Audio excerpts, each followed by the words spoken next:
পিলিটা নিয়ে বেশি চিন্তা করছো, তো পিলি তো সব কিছু না, আমাদের তো মেনটাই টার্গেট নিতে হয় না। তো মেন পরীক্ষাগুলো টার্গেট করো, অবশ্যই পিলি পাস। হ্যালো বন্ধুরা, আমি অভিজিৎ, বঙ্কপস মোটিভেশন চ্যানেলে তোমাদের সকলকে স্বাগত জানাই। তো আজকে কী বিষয়ে ভিডিও করতে এসেছি অবশ্যই বুঝতে পেরেছো তোমরা।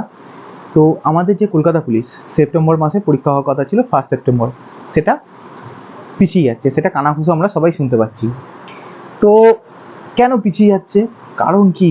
কারণ বন্ধুরা একটাই, যেই কারণের জন্য ওয়েস্ট বেঙ্গল জুড়ে, সারা ওয়েস্ট বেঙ্গল জুড়ে সমস্ত রকমের সরকারি চাকরির পরীক্ষা হোল্ডে রয়েছে, ওবিসি ইস্যু। সেই ইস্যুটা মেটেনি এখনো, তোমরাও জানো। কারণ যেই সুপ্রিম কোর্টে যাওয়ার কথা রয়েছে, সেই সুপ্রিম কোর্ট সবেমাত্র খুলেছে। মানছি এমার্জেন্সি কেস আছে, হয়তো খুব তাড়াতাড়ি কেসটা উঠবে, কিন্তু প্রথম দিনই তো সমস্যার সমাধান হবে না। তো বন্ধুরা, সমস্যাটা মিটে যাবে, এমার্জেন্সি কেস খুব বেশি দিন হয়তো যাবে না। কিন্তু আমার পার্সোনালি, যে যাই বলুক, যে চ্যানেল যাই বলুক, যেখান থেকে যা খবর আসুক, হয়তো তারা সত্যটা জেনেই বলছে, কিন্তু আমার পার্সোনালি মনে হচ্ছে যে সমস্ত পরীক্ষা এই পুজোর পরেই শুরু হবে। যখন শুরুটা হবে দেখবে একটার পর একটা হয়ে যাবে, ঠিক এইভাবে যেভাবে ফর্মটা বেরিয়েছিল একটার পর একটা মাত্র কয়েকদিন অন্তরে, ঠিক ওরকমই 1-2 সপ্তাহ অন্তর অন্তরেই হয়তো তোমার পরীক্ষাগুলো হোল্ড হয়ে যাবে। নভেম্বর ডিসেম্বর জুড়ে পরীক্ষাগুলো হয়ে যাবে। তবে যারা ভাবছো, একটা কথা বলে রাখি, যারা ভাবছো যে পরীক্ষাগুলো সামনের বছরও হয়ে যেতে পারে, তাদের বলে দিই, এটা মানে অন্যরকম সিভিল পরীক্ষা না, পুলিশের পরীক্ষাগুলো। এর পিছনে রয়েছে মাঠ। এই পরীক্ষাগুলো হয়ে গেলে না, পরীক্ষার পরে করাতে হবে মাঠ। সিভিল পরীক্ষার কি যখন খুশি করাতে পারে, কিন্তু এটার মাথায় রাখতে হবে ওদেরকে যে এই পরীক্ষাটা করাচ্ছে পরীক্ষার রেজাল্ট বের করে, যে ধরো 4 মাস 5 মাস পর রেজাল্টটা বার করবে, করে মাঠটা শুরু করতে হবে। এবার যদি পরীক্ষাটা বেশি ডিলে হয়ে যায়, মাঠটা কি বর্ষাকালে করাবে? আরে বন্ধুরা, আমরা তো বেকার, বেকারের কোনো দাম আছে?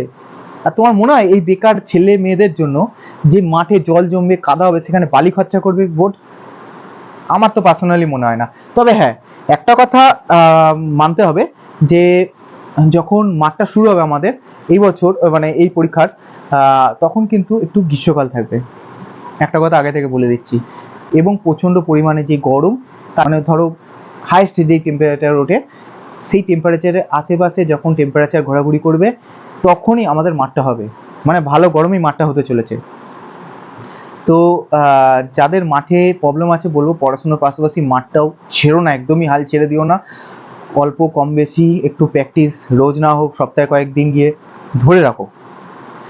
আর পরীক্ষা বলেই দিলাম যে নভেম্বর, আমার যা মন বলছে নভেম্বর থেকে সব শুরু হবে, এবং যখন শুরু হবে একটার পর একটা শুরু হবে, মাঠও তাই একটার পর একটা হতে থাকবে রেজাল্ট বের করে, এবং জয়নিংও দেখবে একটার পর একটা, মানে ওই 1 থেকে 2 মাস এর ডিফারেন্সের মধ্যে সব পরীক্ষা হবে, জয়নিংও হবে।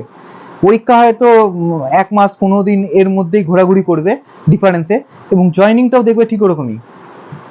তো আজকের ভিডিওটা আর বেশি বড় করব না, তাদেরকে একটা কথাই বলে রাখবো, যারা পিলিটা নিয়ে বেশি চিন্তা করছো, তো পিলি তো সব কিছু না, আমাদের তো মেনটাই টার্গেট নিতে হয় না। তো মেন পরীক্ষাগুলো টার্গেট করো, অবশ্যই পিলি পাস করে যাবে। তো পিলিটা নিয়ে ভেবো না যে পিলিটা কবে হচ্ছে কি হচ্ছে, পরীক্ষা এবছরের মধ্যেই কমপ্লিট হবে, এটা ভরসা রাখো। কারণ মাঠটা বর্ষার আগেই কমপ্লিট করতে হবে, বারবার বলছি। তো আজকে আর বেশি বড় করবো না ভিডিওটা, আজকের জন্য গুড বাই, জয় হিন্দ।